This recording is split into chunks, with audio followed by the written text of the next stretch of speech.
মাওলানা মিজানুর রহমান আনসারী এটা ইঙ্গিত দিয়েছে যে এক জালেম গেছে আর এক জালেম যেন এদেশে আর ফিরে না আসে। অনেকে বলছে আমারে বলিস, আরে ভাই আপনার নাম বলিস? আপনি কোন কারণে নিজের গায়ে নিয়ে নেবেন? ভয় দেখা যে কোরআনের আইন যদি কায়েম হয় তাহলে কিন্তু হাত কেটে ফেলবে। আরে ভাই আপনি যদি চুরি না করেন আপনার তো হাত কাটবে না, তার মানে আপনার চুরি করার অভ্যাস ছিল আবার ওইটা চালু করবেন। এই জন্য আপনি মানুষকে উল্টা পাল্টা বোঝান যে চুরি করার আইন খুব কঠিন, হাত কেটে দেবে। চাঁদাবাজি করার আইন খুব কঠিন, পা কেটে দেবে বিপরীত দিক থেকে। চাঁদাবাজের আইন এইটা না? যারা চাঁদাবাজি করে, যারা ডাকাতি করে, ছিনতাই করে, যদি ধরা পড়ে ওদের এক হাত আর এক পা কেটে দেওয়ার নিয়ম। ওরা মানুষকে এখন ভয় দেখাচ্ছে, যদি কোরআন এই দেশে এসে যায় হাত কিন্তু থাকবে না, পা থাকবে না, তার মানে ওর ওই স্বভাব আছে। আল্লাহ বলেন আমি জমিনে খলিফা পাঠালাম, আমরা কেউ জমিনে নেই। জমিন দেখলে আমাদের ভয় লাগে, আর জমিন ফাঁকা পেয়েছে জালেমরা 180 মাইল বেগে চালাচ্ছে। এই জমিন ফাঁকা রাখতে দেবেন? জমিনে আসেন, কারণ আল্লাহর ইচ্ছা কি ছিল আল্লাহ কিন্তু প্রথমে বলেন নাই, বলা ইন্নী আ'লামু মা লা তা'লামুন। হ্যাঁ ফেরেশতারা আমি যা জানি তোমরা কিন্তু জানো না। কি জানেন আল্লাহ? ওটা এখনো বলেন না, ওটা পরবর্তীতে জানিয়েছেন যে আমার ইচ্ছা জমিনে আমি ন্যায় বিচার কায়েম করতে চাই। আল্লাহর ইচ্ছা যে এইটা, আমি এর আগে কোন জায়গায় এসেছিলাম পাশে, ওই জায়গায় আমি ইয়দিলু হুয়া আকরাবু লিত-তাকওয়া আয়াতের ব্যাখ্যায় হালকা টাচ দিয়েছিলাম যে আপনি আল্লাহওয়ালা হতে চান, নেককার হতে চান, পরহেজগার দাবি করেন, তাকওয়াবান মনে করেন আমি তাকওয়া অর্জন করে ফেলেছি। আরে তাকওয়া তো ওইটা যে লোকটা ন্যায় বিচার কায়েম করতে পারে। তা আপনি জীবনের কোন জায়গায় ন্যায় বিচার কায়েম করেছেন বলেন? আপনার ব্যক্তিগত জীবনে ন্যায় বিচার আছে, পরিবারে আছে, সমাজে আছে, রাষ্ট্রে আছে, আদালতে আছে? নেই, কোথাও নেই। আপনার কিসের তাকওয়া? ইয়দিলু ন্যায় বিচার কায়েম করো, হুয়া আকরাবু লিত-তাকওয়া, এইটা তাকওয়ার নিকটবর্তী পন্থা। আত্তাকুল্লাহ, আমি আল্লাহকে ভয় করো। ইন্নাল্লাহা খাবীরুম বিমা তা'মালুন, তোমরা যা করো সব জানেন কে? আমি যেটা বোঝাতে চেয়েছি আয়াত দিয়ে আমি ইঙ্গিত দিলাম, বুঝেছেন হয়তো। আমরা আজ জমিনে নেই, জমিন ফাঁকা পেয়েছে জালেমরা, মন মতো চালাচ্ছে। এই 54 বছর চালিয়েছে, আবার অনেকে চালাতে চায় না। আর জমিন মন মতো চালাতে দেওয়া হবে না।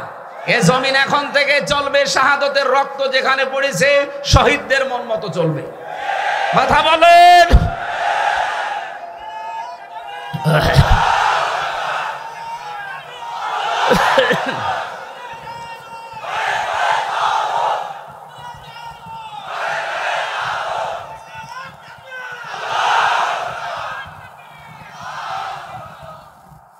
আপনি যাবার সময় যে কথাগুলো বলে গিয়েছিলেন একেবারে সব অক্ষর অক্ষরে পালন করছেন।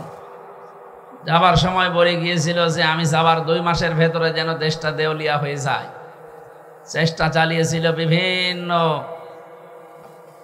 কিন্তু একটা হালে পানি নেয়নি। এখন আবার নতুন আর একটা ষড়যন্ত্র লাগাচ্ছে। এই ফ্যাসিবাদের কিছু দোসররা, এই মাজলুম মানুষ যারা এই 15.5 বছরের জুলুমের শিকার হয়ে আমরা ছিলাম, সে যে দলের লোক হোক, শুধু 14 দল বাদ দিয়ে আমরা বাকি সব মাজলুম না? কথা বলেন না কেন? এই মাজলুমদের সাথে মিশে ওনারা চেষ্টা চালাচ্ছে কি করে আমাদেরকে ডিভাইডেড করা যায়।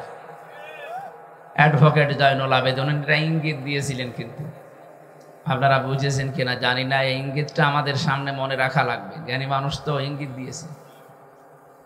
ওরা কিন্তু আমাদের সাথে মিশে এখন চেষ্টা চালাবে, কারণ সব রাস্তাগুলো ওরা বন্ধ করে ফেলেছে।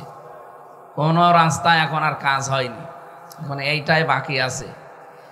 আশা করছি আমরা নিজেদের যে ঐক্য অন্তত তৈরি হয়ে গিয়েছিল, এটা যেন ফাটল না ধরে। ওয়াতাসিমু বিহাবলিল্লাহি জামিআ ওয়ালা তাফাররাকু, সবাই মিলে ঐক্যবদ্ধভাবে আল্লাহর রজ্জুকে আঁকড়িয়ে ধরো, বিচ্ছিন্ন হয়ে যেও না। সুতরাং এক হওয়া ফরজ, আর বিচ্ছিন্ন হওয়া হারাম। তো এক হওয়ার জন্য যেটা লাগবে তার নাম রশি। রশি মানে 8 রশি। কয় রশি? 1 রশি। বলেন তো কয় রশি? ওই 1 রশির নাম কি? কোরআনে কারীম। এখানে হাবলুন মানে দড়ি, রশি, লুল্লাহ মানে আল্লাহ। আল্লাহর রশি ধরা লাগবে সবাইকে মিলে। প্রধান অতিথিও বলছিলেন আমি কোরআনে বিশ্বাসী। প্রধান অতিথি আজকে যদি কোরআনে বিশ্বাসী হয় তা আমরা তো আগেই আছি। সুতরাং আমাদের উচিত হবে আমরা রশি ধরলে কোরআনের রশি ধরতে আসি, ওই 8 রশি 14 রশি সব বাদ। আমি একবার গিয়েছিলাম ওখানে, জোতা পায়ে দিয়ে চলে গেছি, আমারে ধমক দিয়েছে, আপনি আল্লাহর ওলির দরবারে জোতা পায়ে দিয়ে ঢোকেন, আপনার বিবেক আছে? আরে বাবা, ঠিক আছে, জুতা কোথায় রাখবো? ও যে ওখানে রেখে যান, যে হারিয়ে গেলে গেলে যাবে, তার মানে ও ওখান থেকে সরাবে না। অত পাগল এখনো আমি হয়নি, যার কারণে জুতা বগলে নেব। নিয়ে গেলাম, মোনাজাত করলাম আল্লাহর কাছে, ভালো মানুষ হলে আল্লাহ মাফ করে দিও, আর যদি 2 নাম্বার হয়, চিটার বাটপার হয়, তুমি শাস্তি যা আছে আরো বাড়িয়ে। কারণ মাজারে যা আমরা দেখি অধিকাংশ গুলো তো কিছু নেই। সাইদি সাহেব বলতেন না যে ঘোড়া সার মাজার, গাধা সার মাজার। এই যে আমি আজকেও আসার সময় দেখলাম এক জায়গায় ফরিদপুর পার হওয়ার সময় লেখা আছে বিসমিল্লাহ সার মাজার। বিসমিল্লাহ আবার মাজার হয়? আর যত মাজার দেখবেন বাংলাদেশে, সে চট্টগ্রাম থেকে শুরু করে একেবারে সারা দেশ তো ঘুরছি, যেখানে মাজার দেখি সব বিশ্ব রোডের সাথে অথবা রেল স্টেশনের পাশে। মানে মানুষের আনাগোনা যেখানে বেশি সেখানে হঠাৎ মাজার বসায়, মানে এটা ব্যবসা ছাড়া কিচ্ছু না। যদিও বরিশাল বিভাগের মানুষেরা অনেক সচেতন আছে এই ব্যাপারে, তারপরেও এ বিভাগেও মাজার আছে। এই এলাকায় শুনলাম একটা তৈরি হয়েছে, এটা কি আসলে মানুষের নাকি অন্য কিছু? অনেক জায়গায় তো দেখি কলা গাছ পুঁতে কলা সার মাজার। মাজারের সাথে কোনো সম্পর্ক নেই ইসলামের। ইসলামের সম্পর্ক হবে দোয়ার সাথে। কোনো আল্লাহর ওলি যদি মরে যেয়ে থাকে, ইন্তেকাল করে, তাকে সম্মান জানাবেন, শ্রদ্ধা করবেন, দোয়া করবেন তার জন্য, এতটুকুই শেষ। তার কাছে কিছু যদি চান আপনারও ঈমান যাবে, আর উনি তো আর কিছু বুঝতেছে না। ইন্নাকা লামাইয়িতুন ওয়া ইন্নাহুম মাইয়িতুন, হে নবী, যারা মারা যায় এ মানুষগুলো তো মারা গেছে, আপনিও একবার মারা যাবেন, আপনিও এক সময় মরবেন। সুতরাং ওরা যেমন মারা গেছে আপনিও মারা যাবেন, ইন্তেকাল করবেন। সূরা ফাতিরের ভেতরে আল্লাহ আছে, যারা মারা যায় তাদেরকে আপনি কিছু শোনাতে পারবেন না। তা আপনি যে তাদের কাছে কিছু চান, ওরা তো শোনেই না, আপনি কি চান? সুতরাং কমন সেন্স আমাদের যাদের আছে, মরা পীর হোক জীবিত পীর হোক, কারো কাছে কিছু চাওয়া যাবে না। কিছু চাইলে আপনি আল্লাহর কাছে যাবেন। আমার কথা বোঝা গেছে? মাজার কেন্দ্রিক ইসলাম নয়। লা তাত্তাখিদুল কুবুর মাসাজিদা, কবরকে সেজদার জায়গা বানিও না, এ কথা রাসূলুল্লাহ। কার? সুতরাং আমরা আল্লাহ এবং রাসূলকে মেনে চলতে চাই। আল্লাহ আমাদের তৌফিক দেন, বলেন আমিন। মানুষের সম্মান নিয়ে সিনেমিনা খেলা হচ্ছে এখনো পর্যন্ত, যেহেতু ওদের কোনো তালগোল এখনো পর্যন্ত শেষ হয়নি, ষড়যন্ত্র চলছে। আমাদের সতর্ক থাকার জন্য একটাই পদ্ধতি এখন খোলা আছে, ঐক্যবদ্ধ হওয়া লাগবে। আর সেইটার ভিত্তি হতে হবে কোরআন। কোরআনের বাইরে যদি কেউ যায় না, তার সাথে আমার কোনো ঐক্য নেই। কে কথা বলেন না কেন? কারণ এই দেশের মূল ভিত্তি আল্লাহর কোরআন। কোরআন আছে, এ দেশটা আছে। কোরআন থাকবে না, এ দেশও থাকবে না। ৯৬% মুসলমান আমরা এখানে কোরআন নিয়ে বাস করি। কথা বলেন ঠিক কিনা? সুতরাং আল্লাহ যেহেতু আমাদেরকে মানুষ বানিয়েছেন, আমরা সতর্ক থাকবো সামনে। আমরা মানুষের বিশাল মর্যাদা, সম্মান, এটা যেন নষ্ট না করি, সিনেমিনি যেন না খেলি। আল্লাহর আরশ পর্যন্ত কেঁপে যায়। নবীজি একবার দাঁড়িয়ে গেলেন মসজিদে নববীতে, সামনে দিয়ে একটা লাশ যাচ্ছিল। সাহাবীরা বলে, হুজুর আপনি দাঁড়ালেন কেন? এটা তো ইহুদির লাশ। নবীজি বলেন, ইহুদি তাতে কি হয়েছে? ওটা তো মানুষ, আল্লাহর বান্দা না? আল্লাহকে বানিয়েছেন রব্বুল আলামিন, যাকে নিজে কুদরতে হাত দিয়ে চেহারাটা বানিয়েছেন, তিনি মানুষ। অন্য কোন সৃষ্টিকে আল্লাহ নিজের হাতে বানিয়েছেন আমি পাইনি। শুধুমাত্র মানুষের এই চেহারাকে আল্লাহ নিজের হাত দিয়ে বানিয়েছেন। ওয়ালাকাদ খালাকনাকুম সুম্মা সাব্বারনাকুম সুম্মা কুলনা লিল মালাইকা। রব্বুল আলামিন বলেন, অবশ্যই আমি আল্লাহ বানিয়েছি তোমাদেরকে, এবং তোমাদের এই আকৃতিটা আমি আল্লাহ বানিয়েছি। আমাদের বডি আল্লাহ বানাননি, এটা ফেরেশতারা বানিয়েছে। এমনকি মায়ের পেটের ভেতরেও ফেরেশতারা আমাদের এই বডিগুলো একটার পরে একটা তৈরি করতে থাকে। শুধু এই চেহারাটা আল্লাহ নিজের কুদরতে হাতে বানিয়েছে। লাকাদ খালাকনাল ইনসানা ফি আহসানি তাকওয়িম। এই জন্য পৃথিবীতে সবচাইতে সুন্দর দেখবেন মানুষের এই চেহারা। এত সুন্দর কোন সৃষ্টি আল্লাহ বানাননি, কিয়ামত পর্যন্ত আর বানাবেও না। এই জন্য আল্লাহ আমাদের শুধু বানিয়ে শেষ করেননি, আমাদের যেহেতু সম্মান দিয়েছেন, আমরা এখন সম্মানিত যার কারণে বিশ্বাস করেন তার নাম কিন্তু কোরআন শরীফ। আজকে যদি এই টেবিলের ওপর একটা কোরআন শরীফ থাকতো, আর আমি যদি কোরআনের টেবিলের পাশে এসে এই টেবিলে পা রাখতাম, যত মানুষ এখানে আছে আমারে বেয়াদব বলতো। কোরআন শরীফ এখন নেই, আমি যদি এর উপরে না এর উপরেও পা রাখি, আমার কেউ বেয়াদব অন্তত বলবে না। কি শুধুমাত্র কোরআনে কারিমে টেবিলের উপরে থাকার কারণে এর মর্যাদা চলতে আল্লাহ বাড়িয়ে দেয়। আমাদের এই দেশে সত্যিই যদি ৫৬,০০০ বর্গ মাইলে কোরআনে কারিম কায়েম হয়ে যায়, দেশটার মর্যাদাও বেড়ে যাবে।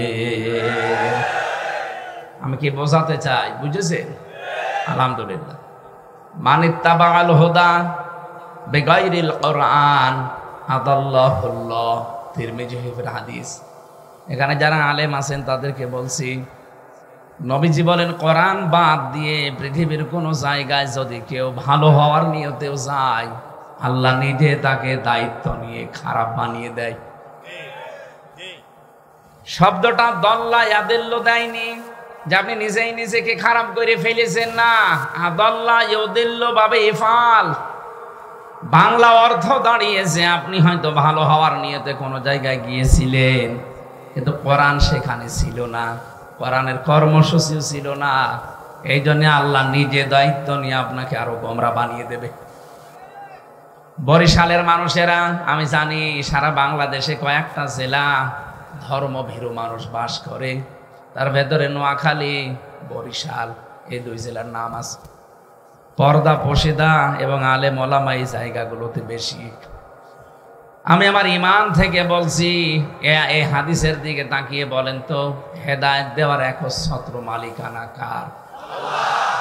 নাকি আমাকে আল্লাহ হালকা পাতলা দিয়েছে? নবীজি নিজের আপন চাচাকে তাই হেদায়েত দিতে পারেননি, তার মানে হেদায়েত আল্লাহ নবীর হাতেও দেয়নি।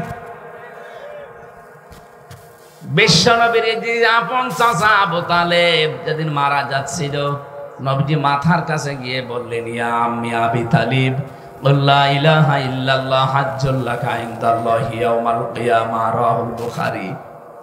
হে চাচা, সরে বলা লাগবে না, শুধু আমার কানের কাছে মুখ নিয়ে আস্তে করে বলেন যে লা ইলাহা ইল্লাল্লাহ মুহাম্মাদুর রাসূলুল্লাহ বলার দরকার নেই, কারণ আমি যে নিজে মোহাম্মদ এটা তো আমি জানি। আমার পরিচয় আপনার দেওয়া লাগবে না, শুধু আল্লাহর একাত্মবাদের স্বীকৃতিটা দিয়ে দেন। কাউকে শোনানোও দরকার নেই, শুধু আমার কানের কাছে মুখ নিয়ে একটু বলেন। এতটুকু সাক্ষী যদি আমি পাই, কিয়ামতের দিন গলায় গামছা দিয়ে আপনাকে আমি জান্নাতে প্রবেশ করাবো। আল্লাহর সাথে দরকার আমি ঝগড়া করব। পাশে দাঁড়িয়েছিল আবু জেহেল আর আবু সুফিয়ান, ডাক দিয়ে বলে, নেতা পড়বা, সারা জীবন বাপ দাদার ধর্ম মানলে, এখন নতুন ধর্ম গ্রহণ করে কলঙ্কিত হবা। মানুষ তোমাকে কাপুরুষ বলবে, ভীরু বলবে। লোকটা তখন ডাক দিয়েছে, ভাতিজা আমারে মাফ করে দিও, আমি পড়তে পারলাম না। আমি যদি এখনই মারা যাই, মরণের পরেই সারা দুনিয়ায় কথা উঠবে যে বাপ দাদা ধর্ম ত্যাগ করে শেষ বয়সেও ধর্ম ত্যাগ করে কলঙ্কিত হয়েছে, তুমি আমারে মাফ করে দিও। বরিশালবাসী বলেন তো, মাফ করার মালিক কে? নবীজির মন খারাপ হয়ে গেল। সঙ্গে সঙ্গে ফেরেশতা জিবরাইল সূরা কাসাসে ৫৬ নম্বর আয়াত নিয়ে হাজির হলেন। ইন্নাকা লা তাহদি মান আহবাবতা ওয়ালাকিন্নাল্লাহা ইয়াহদি মান ইয়াশা। হে নবী, আপনি কি কোন কারণে মন খারাপ করেন? হেদায়েত তো আপনাকে আমি দেইনি যে যাকে ভালোবাসবেন তাকে দিয়ে দেবেন। এই লোকটা আপনার চাচা, আমি জানি সারা জীবন আপনাকে কোলে নিয়ে, মাথায় নিয়ে, পিঠে নিয়ে, কাকে নিয়ে মানুষ করেছে আমি দেখেছি। কিন্তু এই লোকটা তো মুশরিক। লোকটা কি? আপনি এত চেষ্টা করলেন তাকে ফিরিয়ে আনার জন্য, সে কিন্তু পড়ে নাই। দোহাই দিয়েছে বিভিন্ন মানুষের, বাপ দাদাদের কাপুরুষতার। এই জন্য আমি আল্লাহকে মাফও করি নাই। আ'লামু বিল মুহতাদিন, আ'লামু ইসমে তাফসিল। আমি আল্লাহ ভালো জানি যে হেদায়েত কারে দেওয়া যায়। আপনি তো উপরে দেখেই মনে করেন না আমার চাচা, কিন্তু ওর ভেতরের অবস্থা তো আমি জানি। এই জন্য আমির হামজা না, কাবা শরীফের ইমাম এখানে যদি সাইদ সাহেব নিয়ে এসে ওয়াজ করায়, তারপরও আপনার মনের পরিবর্তন হবে না যদি আপনি নিজেকে পাল্টানোর চিন্তা ভাবনা না করেন। নবীর নিজের আপন চাচাকে নবী জিতে পারেন নাই, এরপরেও বিশ্ব নবী তার চাচার কবরের পাশে দাঁড়িয়ে একবার দোয়াও করেছিলেন, হে আল্লাহ তুমি যাই করো আমার চাচাকে মাফ করে দাও। সঙ্গে সঙ্গে জিবরাইল এসে বলে, এটা তাফসির ইবনে কাসিরে আছে, হে নবী হাত নামান। কার জন্য হাত তুলেছেন? মা কানা লিন-নাবিয়্যি ওয়াল্লাযীনা আমানু আইয়াস্তাগফিরু লিল মুশরিকিন ইলা আখির আয়া। আল্লাহ পাক বলেন, হে নবী জিবরাইলকে পাঠিয়েছি, কি বলে শোনেন। তিনি এসে বলছেন, নবী আপনি হাত নামান। কার জন্য হাত তুলেছেন? এই লোকটা আপনার চাচা, আল্লাহ ভালো করে জানে। সারা জীবন আপনার পেছনে লোকটা শ্রম দিয়েছে, এটা আল্লাহ দেখেছে। কিন্তু লোকটা মুশরিক। লোকটা কি? কোন নবীর জন্য, কোন ইমানদারের জন্য জায়েজ নেই, শোভনীয় না, উচিত না, এটা বৈধ না যে কোন মুশরিকের জন্য আল্লাহর কাছে ক্ষমা চাবে। ওয়ালাউ কানু উলি কুরবা, যদিও এটা নিকট আত্মীয় হয়, কেন আপনি এর জন্য মাপ চাইবেন? আপনি বলেন তো, যে নবীর জীবনে হাত তোলা লাগে নাই, শুধু মনের ভেতরে কামনা আসলেই কবুল হয়ে গেছে, সেই নবী হাত তুলে বসে আছে, আল্লাহ হাত ফেরত দিচ্ছে। আর বাংলাদেশে টাটকা মুশরিক মরে যায়, আর আমাদের মতো হুজুরা দোয়া করে জান্নাতে দিয়ে আসে, মনে হয় কন্ট্রাক্টারই নিয়েছে। হ্যাঁ, আমাদেরকেও আপনারা পাগল পেয়েছেন, আর আমরাও আপনাদেরকে পাগল বোঝাই যে কোনো অসুবিধা নেই, এত বড় দাড়ি, দোয়া মিস্টেক হবে। আমি সাফ কথা বলছি, কান খাড়া করে শোনেন বাংলার মুসলমানেরা, এটা রেকর্ড হচ্ছে, কালকে সারা দুনিয়ায় ছড়াবে। আমি সবাইকে সামনে নিয়ে বলছি, মানুষের কথায় ধোঁকা খাবেন না, নিজেকে আগে নিজে পরিবর্তন করেন। আজকের আমার আলোচনার বিষয়টা এইটা, নিজের কাজ নিজে করো, কেউ কারো না। একটা বারের জন্য চিন্তা করেছেন আল্লাহ আমার হাতে না, রবিসির হাতে হেদায়েত দেয়নি? এত বড় পাওয়ারফুল নবীকেও আল্লাহ যদি বলেন না, আপনি যাকে ভালোবাসেন, মহব্বত করেন, তাকে আপনি পারবেন না হেদায়েত দিতে। এটা আমি জানি যে কে পাবে, কারণ মনের খবর জানে কে। আমি হয়তো উপরে দেখে মনে করছি এরকম সুন্দর মানুষ, এরকম চেহারা, এর যা সুরাত সিরাত দিয়ে মনে হয় আসবে, আপনার ভেতরের অবস্থা তো আমি জানি না। এই জন্য হাদিসের শব্দটা দিয়েছেন দল্লানা দিয়ে, আদাল্লাহ, আদাল্লাহুল্লাহ।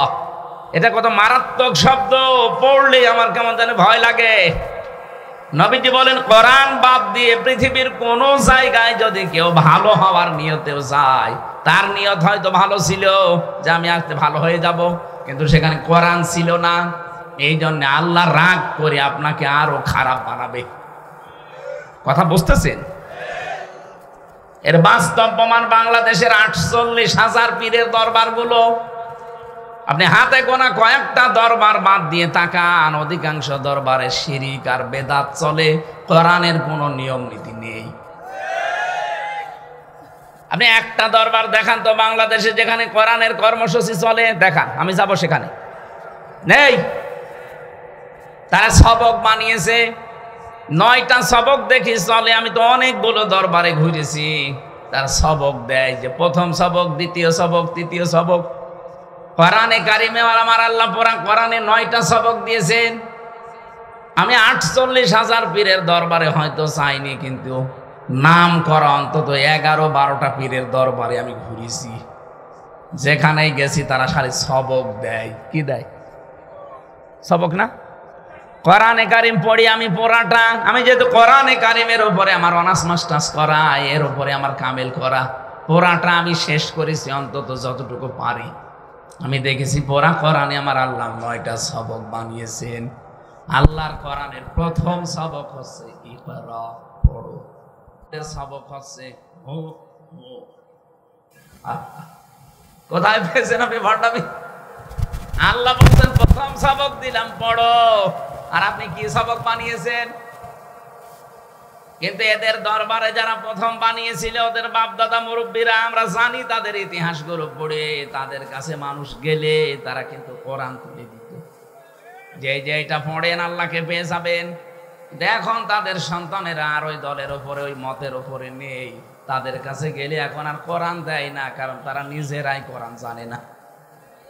কোরআনের মর্ম বাণীগুলো তারা নিজেরাই এখন আর জানে না। কোরআনে কারিম যে কি চাই, কি বলতে চাই, কি কায়েম করতে চাই, সেগুলো তারা নিজেরাও জানে না, এই জন্য জানাতে পারে না। গেলে ওই জিকির দিয়ে দেয়, তাও তো জাত মতো জিকির দিলে তো হয়, দেয় হো হো।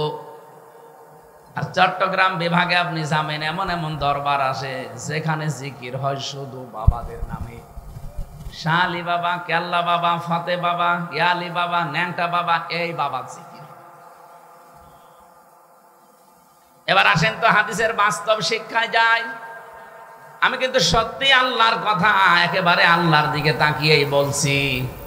যেখানে কোরআন নেই ওই জায়গায় যদি আপনি ভালো হওয়ার নিয়তেও যান, আপনাকে হামজা খারাপ বানাবে না, আপনাকে সরাসরি গোমরা করে দেবে কে?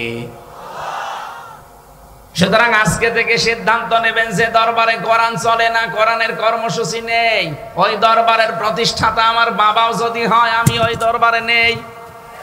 এই কথা বলে না কেন? কত দরবারে মানুষ যায় ভালো হওয়ার নিয়তে, আগে গাঁজা খেত না, দরবারে গিয়ে গাঁজা ধরেছে, কি ভালো হয়েছে না খারাপ হয়েছে?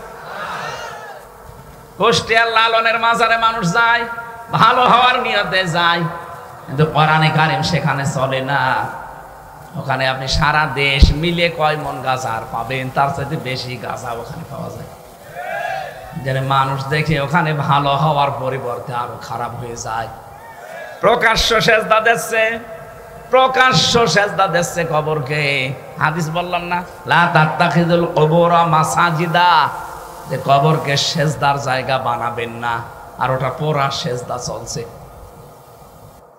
তার মানে আগে একজন নামাজ পড়তো না, সে এক গুনাহ করতো, এখন কবরে সেজদা দিয়ে শিরিক করছে। ও কি ভালো হয়েছে না খারাপ হয়েছে? ওকে খারাপ বানিয়েছে কে? কেন? কোরআন নেই, তুই গেলি কেন? কোরআন নেই, তুই গেলি কেন?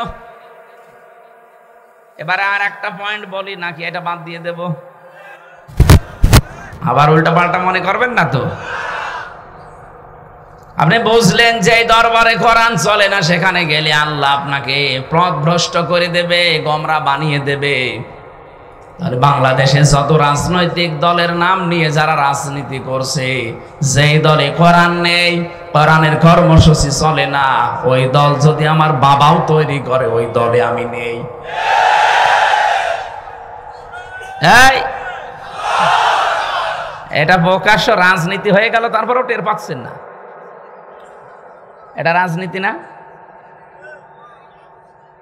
আপনি যদি টের নাও পান, এ হুজুর কিন্তু টের পেয়েছে। এটা রাজনীতি না? এরা কি আন্দাজে তাকবীর দেয়? এরা কি কিছু বোঝে?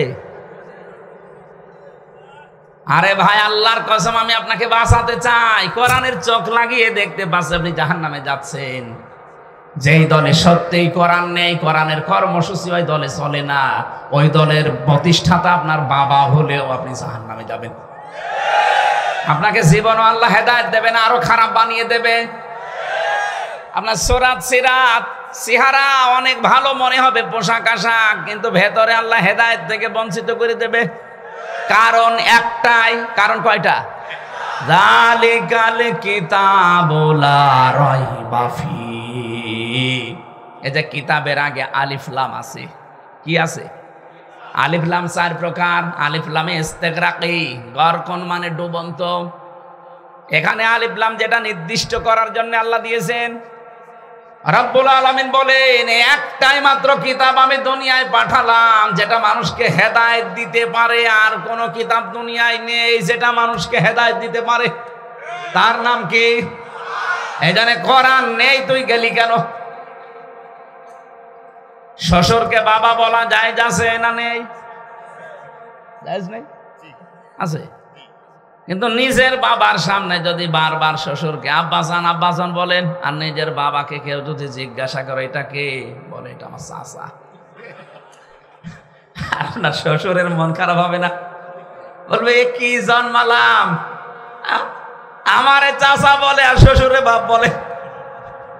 আল্লাহ রাগ করেন এই কারণে যে আমি কোরআন দিলাম হেদায়েত দেওয়ার জন্য, আর কোরআন বাদ দিয়েও কি শুরু করেছে? কোরআনে কারীম বাদ দিও যার কাছে যায়, দেখি তোর ওই বাবা কি করে হেদায়েত দেয়, যা তোরে ছেড়ে দিলাম। এই জন্য আল্লাহ হেদায়েত দেয় না। আমার কথার ওজন টের পেয়েছেন? আলহামদুলিল্লাহ, ওয়াজ আমার মনে হয় হয়ে গেছে।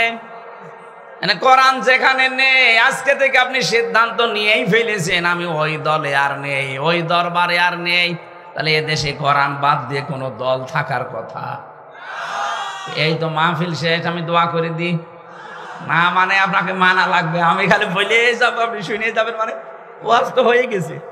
ওয়াজ হয়ে যায়নি? এরপরও যদি কেউ না বোঝার ভান করে থাকেন, তার জন্য আমার একটু বলছি, কিন্তু আমার ওয়াজ কিন্তু হয়ে গেছে আলহামদুলিল্লাহ।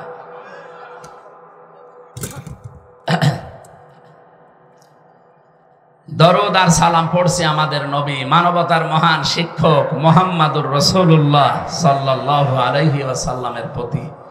আমরা কোরআনে কারীমের 2 সূরার 2টা আয়াত পড়েছি আংশিক। সূরা আহকাফ এর 9 নম্বর আয়াত পড়েছি, আর সূরা নমল থেকে একটা আয়াতের মাত্র 15 নম্বর আয়াতের একটা অংশ বিশেষ পড়েছি। এখন আপনি যা বলবেন আমি ওইটার দিকে যাব। সূরা নমল থেকে আলোচনা করব না সূরা আহকাফ? বলেন, 2টা হবে না একটা?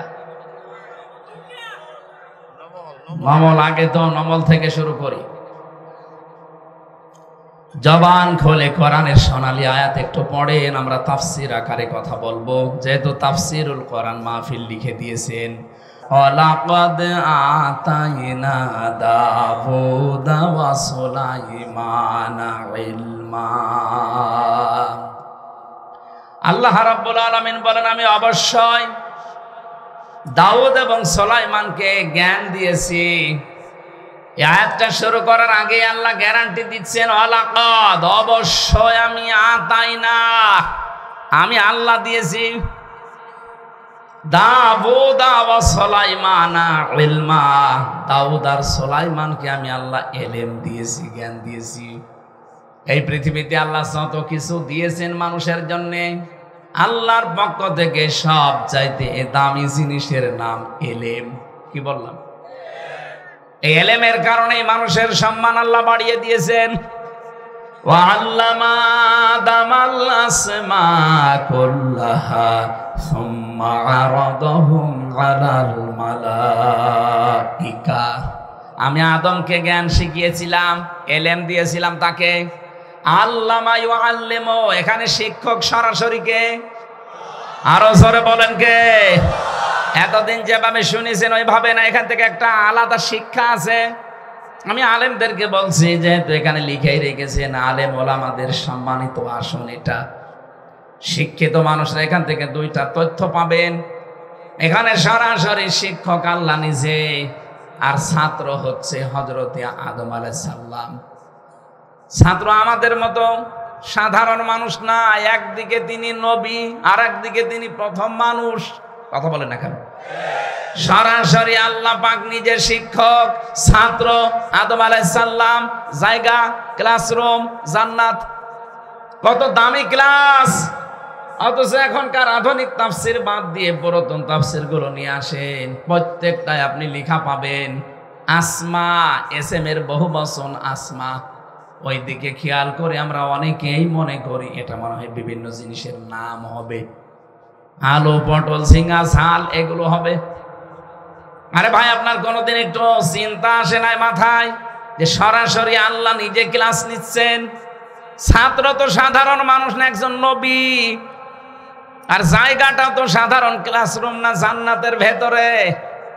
এত বড় দামি ক্লাসে আলু, পটল, ঝিঙ্গা, ঝাল এগুলোর নাম শেখানো লাগে? অথচ তাফসীর নিয়ে আসেন বাংলায় এইটাই লেখা আছে। চিন্তা ভাবনার বিষয় এখানে। এই কারণে আল্লাহ পাক নিজে ক্লাস নিয়ে কোনোদিন আলু, পটল, ঝিঙ্গা, বেগুন, ঝাল এগুলোর নাম তিনি শেখানোর কথা না। যদি শিখেও থাকেন ইঙ্গিত দিতে পারেন কিছু আসল শিক্ষা আল্লাহ ওই দিন দিয়ে দিয়েছেন। এখানে এস এম এর বহু বচন আসমা যদিও দেওয়া আছে, আধুনিক তাফসিরে যারা গবেষক মুফাসসিরিনে কেরাম লিখেছেন দুইটা বিষয় আল্লাহ ওই দিন তাকে দিয়ে দিয়েছেন। যত জ্ঞানের ন্যায় এবং অন্যায় আছে সব আল্লাহ ওই এক ক্লাসে তাকে শিখিয়েছিলেন। আমরা যেহেতু আদমের সন্তান, আমরা কিন্তু অনেকেই যদি লেখাপড়া নাও জানি, ওই যে আদম নবী শিক্ষা পেয়েছিলেন সকল ন্যায় এবং সকল অন্যায়ের যত নিয়ম আছে ওই এক ক্লাসে আল্লাহ তাকে শিক্ষা দিয়েছেন। যত সূত্র ছিল ন্যায় এবং অন্যায়ের সূত্রগুলো আল্লাহ একদিনেই তাকে শিখিয়েছেন। কিন্তু ফেরেশতারা তো আর অত সূত্র জানে না। হযরতে আদমকে যখন নিয়ে এসে জিজ্ঞাসা করলেন ফেরেশতারা, এই জিনিসের সূত্রগুলো জানো, এই জিনিসের নামগুলো জানো? ফেরেশতারা যতটুকু জানে বলেছে না। ক্বালু সুবহানাকা লা ইলমা লানা ইল্লা মা আল্লামতানা ইন্নাকা আনতাল আলিমুল হাকীম। ফেরেশতারা এক বাক্যে ক্বালু, সবাই বলেছিল সুবহানাকা, আপনি পবিত্র, লা ইলমা লানা ইল্লা মা আল্লামতানা, আমাদের কোনো জ্ঞান নেই যতটুকু আপনি দিয়েছেন তার বাইরে। সুতরাং আপনি আমাদেরকে যা জানিয়েছেন, যদি জানিয়েছেন এটা খুঁটি, এতটুকু জানিয়ে এর আগে পরে আর কিছু জানি না। কিন্তু আদম নবীকে আল্লাহ এক ক্লাসের ভেতরে এত কিছু দিয়েছিলেন, ফেরেশতারা ওইটা জানে না। আমরা যদি ওই ক্লাসে ছিলাম না, কিন্তু আমরা আদমের সন্তান হিসাবে দুনিয়ায় লেখাপড়া না করলেও জানি যে এটা ন্যায়, এটা অন্যায়। এই শিক্ষাটা আপনি কোন দিন নিলেন? মায়ের পেটের ভেতরে নিয়েছিলেন না, ওই এক ক্লাসে আল্লাহ দিয়ে দিয়েছেন। যেহেতু আমাদেরকে আল্লাহ বের করেছেন আদমের পৃষ্ঠদেশ থেকে, এই জন্য বাবার পৃষ্ঠদেশ থেকে যখন বের হয়েছি ওই সময়ে আমাদের আল্লাহ রাব্বুল আলামিন এই ন্যায় এবং অন্যায়ের জ্ঞানটা আল্লাহ আমাদের ওই সময় দিয়ে দিয়েছেন। আমাদের সম্মান মর্যাদা বৃদ্ধির কারণেই একটাই, আমরা জ্ঞান পেয়েছি, অন্যান্য সৃষ্টি জ্ঞান পায়নি। এই কারণে তাদের সম্মান আমাদের নিচে। যেটার জন্য আমরা আজ উন্নত, যেটার জন্য আজ আমরা সম্মানিত, সেইটাকেই মাইনাস করার জন্য 54 বছর বিভিন্ন কায়দায় চেষ্টা চলছে। জ্ঞান মানে শুধু জাগতিক জ্ঞান না, জ্ঞান হবে কোরআনের জ্ঞান। কিসের জ্ঞান? শিক্ষা ব্যবস্থা থেকে কোরআনের জ্ঞানগুলোকে তুলে দিয়ে জাতিকে একটা নরকে নিক্ষেপ করার চেষ্টা চলছিল। এজন্য আমি আহ্বান জানাবো, এখানে মাদ্রাসা যেহেতু আছে, হাফেজি কোরআনে 3 জনের মাথায় আমরা পাগড়ি পরিয়েছি। অবশ্যই আপনার ছেলে হোক মেয়ে হোক 3টা বছর আগে এরকম জায়গায় পড়িয়ে নেবেন। 3 বছর যদি পড়িয়ে 5 বছর পড়িয়ে আপনি ডাক্তার বানাবেন, ইঞ্জিনিয়ার বানাবেন, বৈজ্ঞানিক বানাবেন, কোনো অসুবিধা নেই। আপনার ছেলে টিএনও হবে, ডিসি হবে, এসপি হবে, যেখানে তুলে দেবেন কোনো নিষেধ নেই আমার পক্ষ থেকে নিষেধ এই যে তাকে 3 বছর 5 বছর আগে কোরআনের শিক্ষা দেবেন। তাহলে আমি 2টা গ্যারান্টি আপনাকে দিতে পারি এখনই, জীবনে এই ছেলে কোনোদিন নেশা করবে না। 2 নম্বরে কোনোদিন আপনাকে বৃদ্ধাশ্রমে রেখে আসবে না। আমি এই চোখে দেখেছি, বিশ্ববিদ্যালয় ক্লাস চলছে। আমি প্রথমে জাহাঙ্গীরনগরে ছিলাম, এরপরে আমি কুষ্টিয়া ভার্সিটিতে চলে গিয়েছিলাম ডাইভার্ট হয়ে। আমি দেখেছি বিশ্ববিদ্যালয়ে মাস্টার্সে ক্লাস চলছে, আর ছাত্র জুতা দিয়ে পিটাচ্ছে শিক্ষককে। তাও পিটিয়ে শেষ করেনি, পিটিয়ে ক্লাস থেকে বের করছে। শিক্ষক হাত জোড় করে বলছে, বাবা আমারে ছেড়ে দিয়ে, আমি আর ক্লাসে আসবো না। বলছে, না শালা তোরে মেরেই ফেলবো। এটা ছাত্র। কয়দিন পরে এই ছেলেটা এসপি হবে, ডিসি হবে, টিএনও হবে। আমি চোখে এইটাও দেখেছি। আজকে যেটা একেবারে শেষে পাগড়ি দিলাম, ওটা মনে হচ্ছে এখনো দুধও সারেনি। দুধ ছেড়েছে ওটা 6-7 বছর বয়স। এতটুকু একটা ছেলে বিশাল সমুদ্র আটলান্টিক মহাসাগরে মাথার ভেতরে নিয়ে ফেলেছে অলরেডি। কোরআনে কারিম হিফজ করা, এটা মনে রাখা, এটাতে কত বড় কঠিন কাজ আমি তো হাফেজ, আমি জানি। 3টা বছর কারাগারের এই ফাঁসির কন্ডেম ছেলে আমাদের কাছে তো কিছুই দেয়নি, শুধু বঙ্গবন্ধুর জীবনী দিত আর কোরআন শরীফ।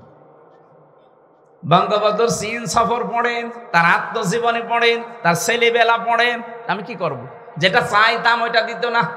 কারারক্ষীকে বলতাম আমার ফাঁসি চাই, এই বইটা দেন।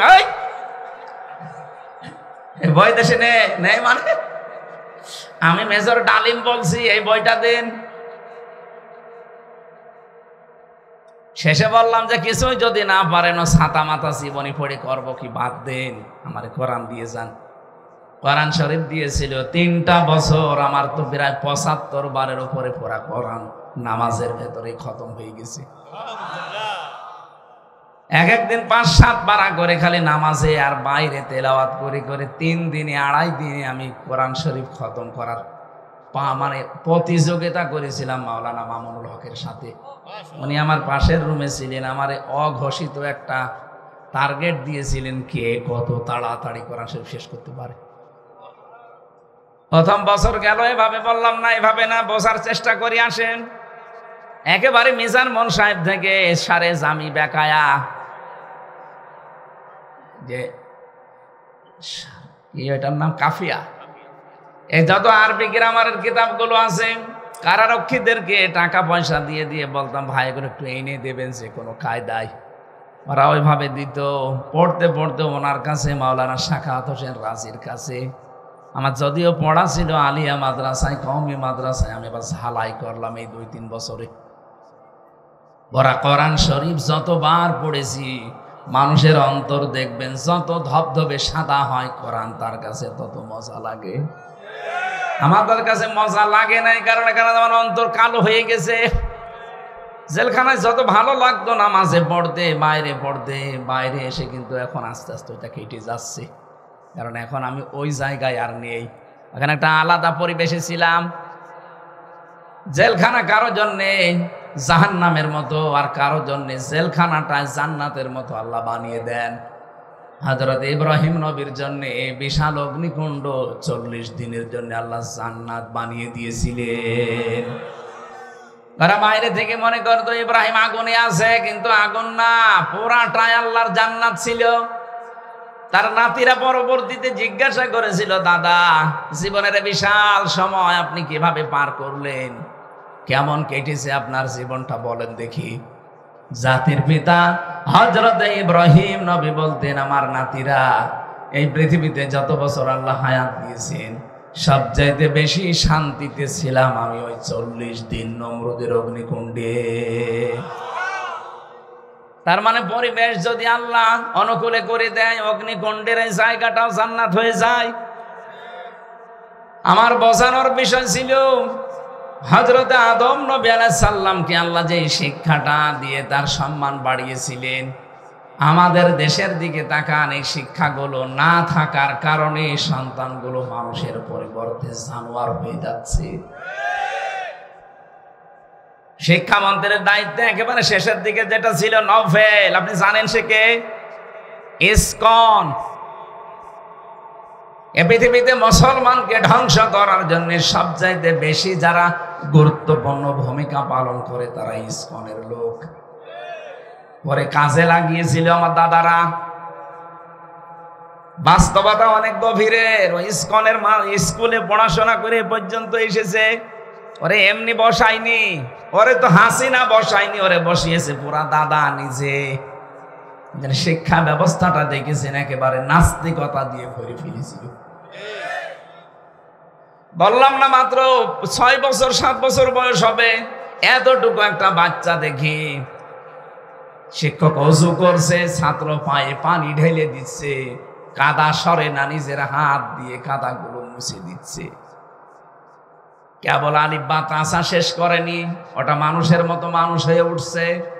আর এটা মাস্টার শেষ করে ফেলছে, এটা অলরেডি জানোয়ার হয়ে গেছে। এজন্য আমরা চাই এদেশের মানুষকে যদি আমরা মানুষের মতো মানুষ বানাতে চাই, নম্র ভদ্র শিক্ষিত আর শিক্ষা দিয়ে যদি জাতিকে উন্নত করতে চাই, মাস্ট বি কোরআনের শিক্ষা লাগবে। আল্লাহ রাব্বুল আলামিন আমাদের জ্ঞান, হযরতের নবীদের জ্ঞান, তাদের কথা আমাদেরকে শুনিয়েছেন। আমি নবীদের জ্ঞান দিয়েছিলাম, এখানে 2 জন নবীর নাম পেলাম, দাউদ এবং সুলাইমান আলাইহিস সালাম। এদেরকে জ্ঞান দিয়েছিলাম। অকলা দিবসন, এটা তারা 2 জনেই অকলা আলহামদুলিল্লাহিল্লাযী ফাদ্দালানা আলা কাসীরিম মিন ইবাদিহিল মুমিনিন। জ্ঞান পাওয়ার পরে মানুষের উচিত হচ্ছে শুকরিয়া আদায় করা সর্বপ্রথম আল্লাহর। এই 2 জন নবী জ্ঞান পেয়েই তারা শুকরিয়া আদায় করছে আল্লাহর, যে আমরা প্রশংসা করছি আমার আল্লাহর, যিনি আমাদের উপরে ফজল করেছেন, অনুগ্রহ করেছেন। আলা কাসীরিম মিন ইবাদিহিল মুমিনিন, হাজার হাজার মানুষের ভেতর থেকে, হাজারো মুমিন বান্দা বান্দীদের থেকে আল্লাহ আমাদেরকে আলাদাভাবে জ্ঞান দিয়ে আমাদের মর্যাদা আরো বাড়িয়ে দিয়েছেন। এখান থেকে কয়েকটা শিক্ষা আসে। ফি জিলালিল কোরআন মুফাসসির লিখেছেন, এই পৃথিবীতে যেই মানুষগুলো সত্যি আল্লাহর পক্ষ থেকে জ্ঞান পায়, তারা অন্যান্য মানুষের সাথে যেন কম্পেয়ার করে আল্লাহর শুকরিয়া আরো বেশি আদায় করে। কারণ দুনিয়ায় 2টা জিনিস নিয়ে হিংসা করা যায় যাচ্ছে। আল্লাহ যাকে কোরআনের জ্ঞান দিয়েছে সে যেন সব সময় এটা নিয়ে ব্যস্ত থাকে, যে ওর চাইতে আমি বেশি এটা নিয়ে ব্যস্ত থাকবো। আর যারে আল্লাহ সম্পদ দিয়েছে সে যেন যত পারে দান সাদগা করে নিজের আখের গুছিয়ে নেয়। এই 2টা জায়গা ছাড়া দুনিয়ার কোন জায়গায় হিংসা করা জায়েজ নেই। অথচ এই 2টা জায়গায় আমরা কৃপণ। এখানে আমরা জ্ঞান অর্জন করে বিতরণ করতে চাই না, সম্পদ আসলে আমরা দান সাদগা করা ভুলে যাই। নবীদের আচরণ দেখলে না, আয়াতে আল্লাহ জানিয়েছেন, আল্লাহ রাব্বুল আলামিন বলেন 2 জনে এই কথা বলেছে, আলহামদুলিল্লাহিল্লাযী ফাদ্দালানা আলা কাসীরিম মিন ইবাদিহিল মুমিনিন। আল্লাহর বান্দা যারা মুমিন দুনিয়ায়, তাদের উপরে আল্লাহ আমাদেরকে অনুগ্রহ দিয়ে আমাদেরকে মর্যাদা বাড়িয়ে দিয়েছেন। এজন্য এখানে যারা এসেছি কম বেশি আমরা অবশ্যই, যারা আসে নাই তাদের তুলনায় জ্ঞানী। কথা বলে না কেন? তাহলে আমাদের এই জ্ঞানকে আমরা কি করে কাজে লাগাতে পারি? জ্ঞান অনুযায়ী যেই লোকটা কাজ করবে ওই লোকটাই আল্লাহর কাছে সবচাইতে প্রিয় মানুষ। নবীরা আল্লাহর কাছে প্রিয় ছিলেন কেন জানেন? ইয়া হাসরাতান আলাল ইবাদ, রব্বুল আলামিন বলেন, এমন কোন নবী রাসূল পাঠালাম না আমার বান্দাদের জন্য আমার আফসোস লাগে, আমার আক্ষেপ হয়। এমন কোন নবী রাসূল পাঠাইনি যার সাথে সমসাময়িক বান্দা বান্দিরা ঠাট্টা করে নাই, প্রতিরোধ করে নাই। বরিশালবাসী বলেন তো, নবীদের কি চরিত্র খারাপ ছিল? তাদের আচরণ খারাপ ছিল? বলেন বলেন। তাদের সাথে মানুষের খারাপ আচরণ করার কারণ কি? একটাই কারণ, তারা জ্ঞানের উপরে আমল করত। জ্ঞানের উপরে আমল করতে গিয়ে অনেক নবী তাদের নাম পর্যন্ত হারিয়ে ফেলেছে। হযরতে মুসা নবীর দিকে তাকান, ইহুদিরা তার নামই পাল্টিয়ে দিয়েছে যোসেফ। হযরতে ঈসা নবীর দিকে তাকান, খ্রিস্টানরা তার নামও পরিবর্তন করে দিয়েছে যিশু। হযরতে ইব্রাহিমের নাম পাল্টিয়ে দিয়েছে আব্রাহাম। এই দেশে অনেকের নাম আমরা দেখলাম পাল্টিয়ে দিয়েছে জালেমরা, শুধু জ্ঞানের উপরে আমল করার কারণে। আল্লামা আহমেদ শফি হেফাজত ইসলামের সাবেক আমির, তার নামও জালেমরা পরিবর্তন করে দিয়েছে তেতুল হুজুর। এই কথা বলছে না কেন? ওনার নাম কি তেতুল হুজুর ছিল? শহীদ আব্দুল কাদের মোল্লা রহমতুল্লাহ আলাইহি তার নামও পরিবর্তন করে দিয়েছে জালেমরা কসাই কাদের। কথা বলছেন না কেন? তার নাম কি কসাই কাদের? নিজে গিয়েছি ফরিদপুরে সদরপুর, তার নামটা আব্দুল কাদের মোল্লা। আমার আল্লাহর নামের সাথে তার নামের মিল আছে। আর পুরাটা পাল্টিয়ে ঢাকার পুরান ঢাকার একজনের নামের সাথে জুড়ে বিচার করে ফাঁসি দিয়ে দিল। শহীদ আল্লামা দেলাওয়ার হোসাইন সাইদি রহমতুল্লাহ আলাইহি তার ম্যাট্রিক পরীক্ষার সার্টিফিকেট আছে, পুরাটা নাম লেখা দেলাওয়ার হোসাইন সাইদি, অথচ তার নাম দেল্লো শেখদার দিয়ে বিচার করে মেরে ফেললেন। পৃথিবীতে সত্যি যারা জ্ঞানের ওপরে আমল করবে জালেমরা তাদের নামও পাল্টিয়ে দেবে। আমার নামও পাল্টিয়ে দিয়েছে পিসকে হুজুর। আমি কি পিসকে? না, আমি হাসির জন্য বলি না, এইটাই বাস্তবতা চলছে। রব্বুল আলামিন বলেন আমার নবীদেরকে জ্ঞান দেওয়ার পরে নবীরা এই অনুগ্রহ এটা আল্লাহর পক্ষ থেকে, এই জন্য তারা নিয়ামতের শুকরিয়া আদায় করত। কি করে করেছে জানো? ওয়ারিসা সুলাইমান দাউদ, সুলাইমান হয়েছিল দাউদের উত্তরাধিকারী। ওয়াকালা ইয়া আইয়ুহান-নাস উল্লিমনা মানতিকাত তায়রি ওয়া উতিনা মিন কুল্লি শাই ইন্না হাযা লাহুয়াল ফাদলুল মুবিন। এদিকে তাকা, খুব শিক্ষা এখানে আছে। হযরতে সুলাইমান নবী দাউদ আলাইহিস সালামের উত্তরাধিকারী, তার সন্তান। সুলাইমান নবী বললেন, হে পৃথিবীর মানব মণ্ডলী এদিকে তাকান। তিনি মানুষকে ডাক দিয়েছেন, ইয়া আইয়ুহান নাস, হে পৃথিবীর মানুষেরা, উল্লিমনা, আমাকে শিক্ষা দেওয়া হয়েছে, মানতিকাত তায়রি, পাখির ভাষা, ওয়া উতিনা মিন কুল্লি শাই, এই পৃথিবীতে যত কিছু নিয়ামত আল্লাহ দিয়েছেন সব নিয়ামত আল্লাহ আমাকে দিয়েছেন। আর আমরা তাফসিরে পড়েছি ইবনে কাসিরে, এই পৃথিবীতে যত নিয়ামত আছে তার ভেতরে সবচাইতে উত্তম নিয়ামতের নাম জ্ঞান। এখানে 27টা নাম আছে। 1 নম্বরে জ্ঞানের নাম পেয়েছি, 2 নম্বরে আমি নাম পেয়েছি রাষ্ট্র ক্ষমতা। হযরত সুলাইমান রাষ্ট্র ক্ষমতায় ছিলেন না? কথা বলেন না কেন? মিন কুল্লি শাই, যত নিয়ামত আল্লাহ আমাকে দিয়েছেন তার ভেতরে 27টা একটা একটা করে তাফসিরে আছে। 1 নম্বরে আল্লাহ আমাকে জ্ঞান দিয়েছেন, 2 নম্বরে আমাকে আল্লাহ রাষ্ট্র ক্ষমতা দিয়েছেন। আজ কত মানুষ উল্টাপাল্টা কথা আমাদের নামে ছড়ায়। আমরা যদি মসজিদ, মাদ্রাসা, খানকা, মাহফিল এগুলো থেকে বের হয়ে একটু পরিবার, সমাজ, রাষ্ট্রের দায়িত্ব নিতে চাই, কিছু মানুষ বলে এগুলো ধর্ম ব্যবসায়ী। বলে এরা ধর্ম ভীরু না, এরা ধর্ম ব্যবসায়ী। এ কথা যদি কেউ বুঝে শুনে বলে সে বেঈমান হয়ে গেছে। কারণ আপনি কথা বললেন কাকে? আলেমদেরকে বললেন। এ আলেমরা তো আলেম না, এরা নবীর ওয়ারিস। এ কথা সরাসরি যে লাগবে নবীর গায়ে। কথা বলেন না কেন? আপনি দেখেন কতগুলো নবী দুনিয়া চালিয়েছে। তাম পৃথিবী যারা চালিয়েছে তাদের ভেতরে 2 জন ছিল আল্লাহ বলা, একজন সুলাইমান নবী আর একজন যুলকারনাইন। নবী হয়ে যদি দুনিয়া চালাতে পারে, এ পৃথিবীর ময়দানটা আজ আমরা সত্যি নেই। আল্লাহ আমাদেরকে যেখানে পাঠিয়েছিলেন ওখান থেকে আমরা অনেক দূরে আছি। সূরা বাকারার 30 নম্বর আয়াতটা একটু বাড়ি যে মিলাবেন। ওয়াইদ ক্বালা রাব্বুকা লিল মালাইকাতি ইন্নী জাইলুম ফিল আরদি খলিফা। রব্বুল আলামিন বলেন, স্মরণ করো ওই সময়ের কথা যখন আমি ফেরেশতাদেরকে বলেছিলাম, ইন্নী, অবশ্যই আমি, জাইলুম ফিল আরদি খলিফা, জমিনে আমি খলিফা পাঠাবো। কোন জায়গায়? জবান খোলেন, কোন জায়গায়? আরো জোরে বলেন, কোথায়? আল্লাহ কি বলতে পারতেন না ইন্নী জাইলুম ফিল খানকা খলিফা, যে আমি খানকায় খলিফা পাঠাবো? আজ বাংলাদেশের কত খানকা থেকে খলিফা বের হয়। কি কথা বলেন না কেন? এদেশের যারা খলিফা দাবি করে দেখেন সব খানকার খলিফা। আল্লাহ কি কোরআনে কোন জায়গায় দিয়েছে আর আমি খানকায় খলিফা পাঠাবো? আর আপনি খানকার খলিফা হয়ে কেউ 1 নাম্বার, কেউ 2 নাম্বার, কেউ 3 নাম্বার, কেউ 4 নাম্বার খলিফা হয়েও বগল বাজাচ্ছে যে আমি অমক খানকার খলিফা।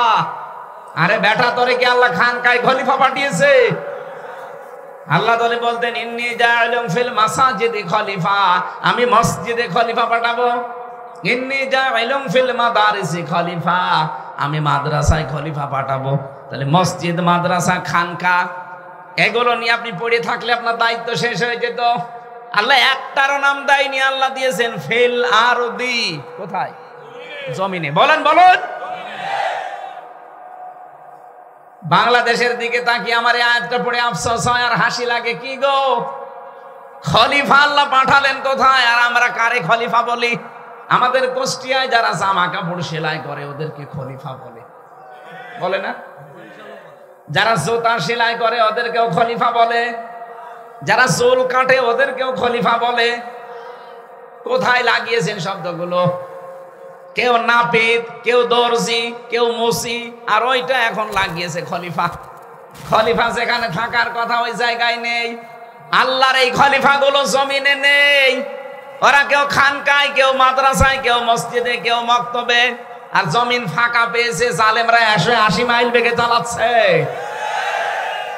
এই জন্যই জালেমরা চায় না আমরা জমিনে আসি, কারণ ওরা জানে যে এখানে আসলে তো আমাদের সব বন্ধ হয়ে যাবে। মাওলানা মিজানুর রহমান আজহার এটা ইঙ্গিত দিয়েছে যে এক জালেম গেছে আর এক জালেম যেন এদেশে আর ফিরে না আসে। অনেকে বলছে আমারে বলিস। আরে ভাই, আপনার নাম বলিস? আপনি কোন কারণে নিজের গায়ে নিয়ে নেবেন?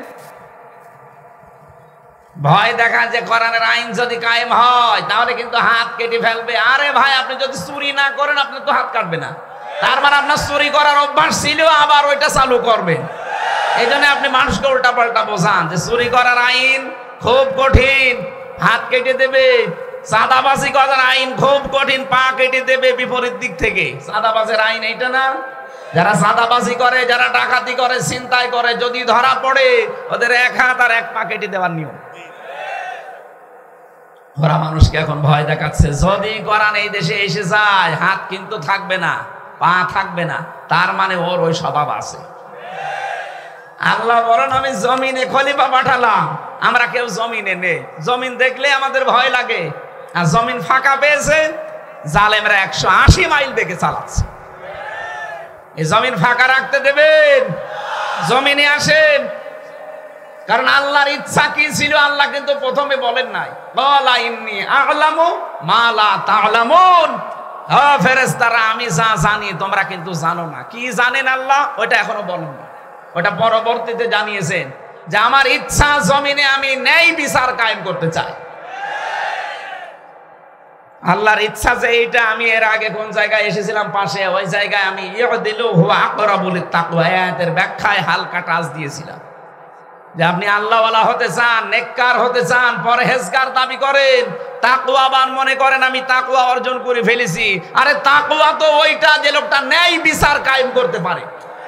তা আপনি জীবনের কোন জায়গায় ন্যায় বিচার কায়েম করেছেন বলেন? আপনার ব্যক্তিগত জীবনে ন্যায় বিচার আছে, পরিবারে আছে, সমাজে আছে, রাষ্ট্রে আছে, আদালতে আছে? নেই, কোথাও নেই। আপনার কিসের তাকওয়া? ইউদিলু, ন্যায় বিচার কায়েম করো, হুয়া আকরাবু লিত-তাকওয়া, এইটা তাকওয়ার নিকটবর্তী পন্থা। আত্তাকুল্লাহ, আমি আল্লাহকে ভয় করো। ইন্নাল্লাহা খাবীরুম বিমা তা'মালুন, তোমরা যা করো সব জানেন কে? আমি যেটা বোঝাতে চেয়েছি আয়াত দিয়ে আমি ইঙ্গিত দিলাম, বুঝেছেন হয়তো। আমরা আজ জমিনে নেই, জমিন ফাঁকা পেয়েছে, জালেমরা মন মতো চালাচ্ছে। এই 54 বছর চালিয়েছে, আবার অনেকে চালাতে চায় না। আর জমিন মন মতো চালাতে দেওয়া হবে না। এ জমিন এখন থেকে চলবে শাহাদতের রক্ত যেখানে পড়েছে, শহীদদের মন মতো চলবে। কথা বলেন।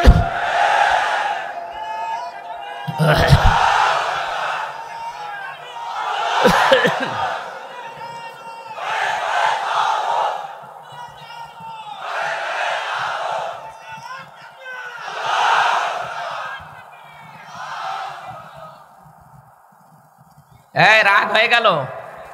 এই আয়াত আপনি কোরআন থেকে বাদ দিয়ে দেবেন। যারা তাফসীর পড়তে পারে নিয়ে আসেন। ওতিনা মিন কুল্লি শাই, আমাকে আল্লাহ অনেক নিয়ামত দিয়েছেন। এই নিয়ামতের 27টা বর্ণনা আমি তাফসীরে হাক্কানিতে পড়েছি। 2 নাম্বার নিয়ামতের বর্ণনা হচ্ছে রাষ্ট্রীয় ক্ষমতা। আল্লাহ আমাকে রাষ্ট্রীয় ক্ষমতা দিয়েছে। নবীরা যদি এই ক্ষমতা চালাতে পারে, নবীর ওয়ারিস যারা তারা চালাবে না মানে? আপনি আন্দাজে ধর্ম ব্যবসায়ী বলবেন, আপনি তো বড় ব্যবসায়ী। আপনি রাজনীতির নামে ব্যবসা করে দেশটাকে লুটে পুটে খেতে চান। সে চশমা এখন আর নেই। 5 তারিখের আগে ছিল চশমা, এখন খুলে চলে গেছে। এখন জাতি দেখতে পাচ্ছে দেশের সর্বনাশকারী কারা। গোয়েন্দা বিভাগের খবর রাখেন। আমি সর্বোচ্চ পর্যায়ে যারা দায়িত্বে আছে কথা বলি মাঝে মাঝে, বলে হামজা ভাই আমরা শুধু নখদর্পণে রেখেছি। অনেকে মনে করছে আমি নারায়ণগঞ্জে বন্দরে রাত 12টার পরে চাঁদা চাইলাম, জানলো কি করে? আরে ভাই রাত 12টার পর সেদিন গাইবান্ধা এক জজের কাছে আপনি 50 লাখ টাকা চাঁদা দাবি করেছেন। বলছে ওখানে চাঁদা চাইলাম রাতের বেলা, কে জানলো গো?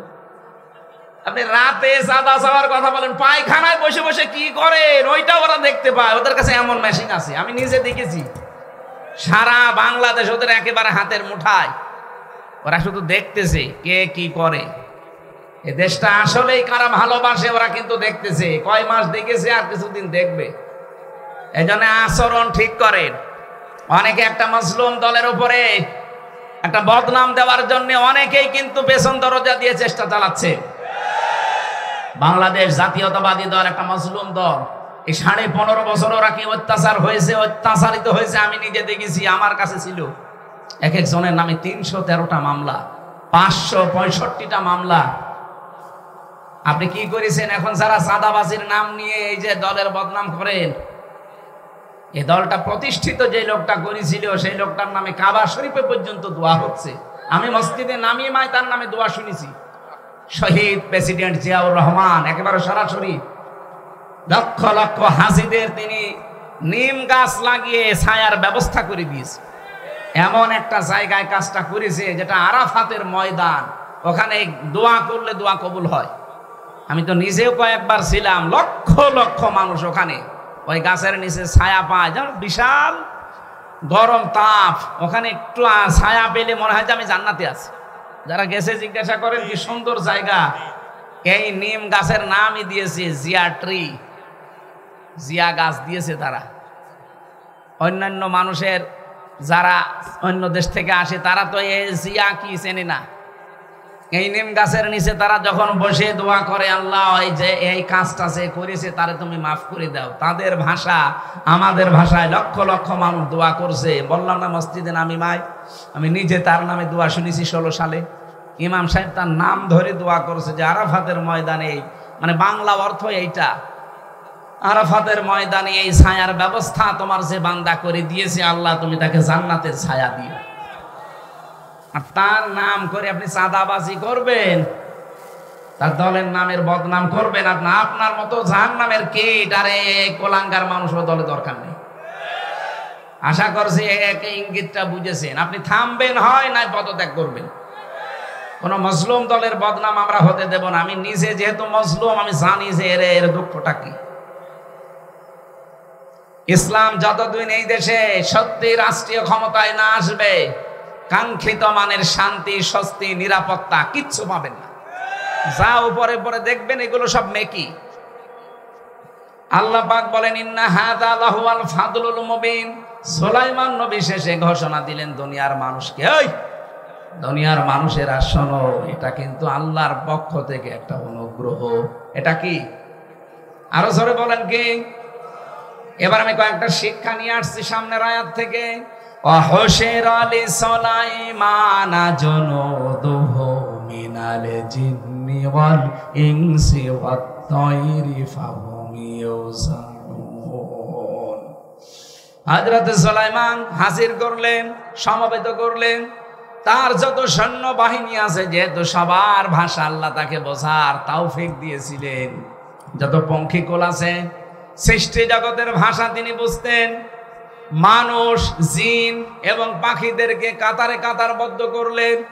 কোন জায়গায় যদি যাবেন বলে ইরাদা করেছেন, এদেশের একজন মন্ত্রী এমপি সে যদি কোনো জায়গায় যায়, তার আগে পরে কত চেলাচামনটা থাকে না বলেন।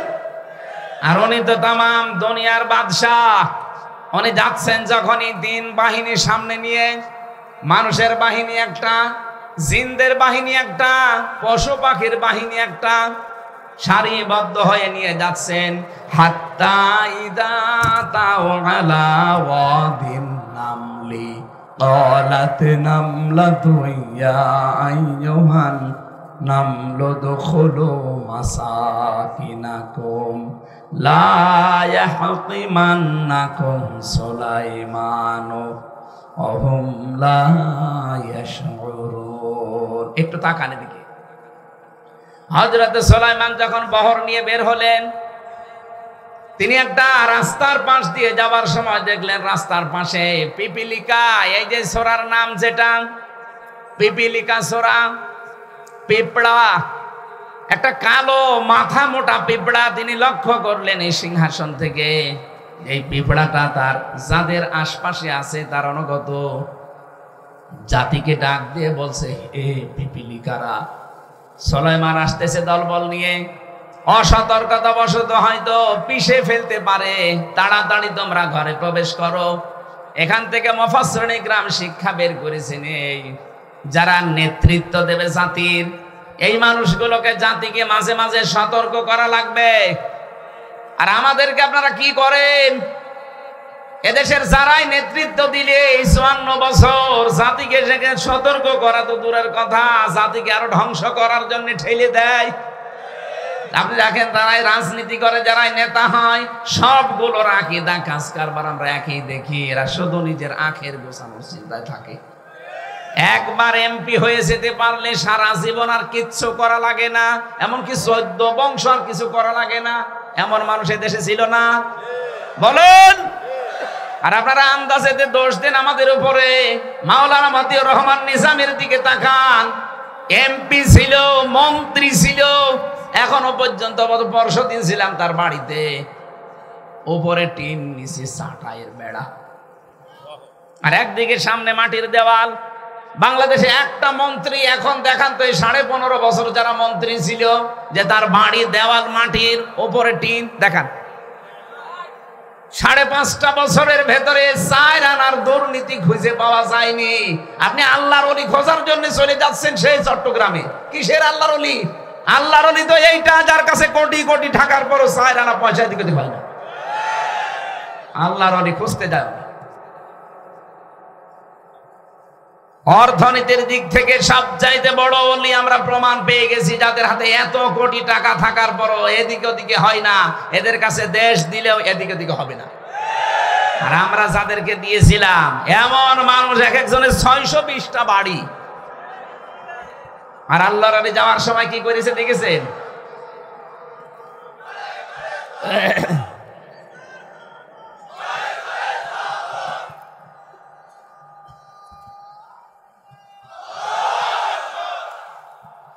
আমার দেশ পত্রিকা রিপোর্ট দিয়েছে কয়েকদিন আগে, মানে যাবার সময় 14টা ব্রিফকেস নিয়ে গেছে, কারো সাথে কোনো কথা বলেনি।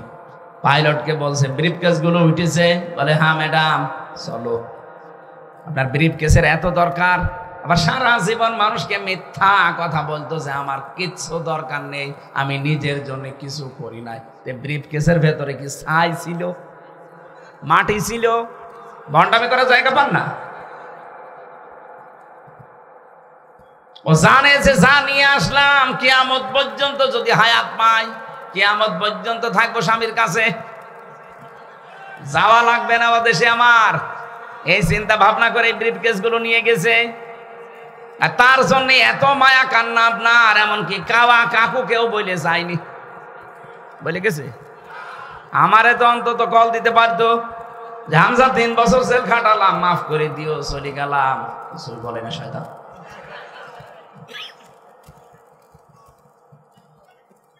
জাতির নেতৃত্ব যারা দেবে, জাতিকে এরা সতর্ক করবে, বাঁচাবে। গর্তে দরকার হয় ঢোকো, ওই দল আন্দাজে কিছু করে ফেলতে পারে, তোমাদের পিষে ফেলতে পারে অজ্ঞাত সারে। কত অজ্ঞাতসার ধ্বংস করার জন্য জাতিকে বিভিন্ন জাল পেতে রেখেছে।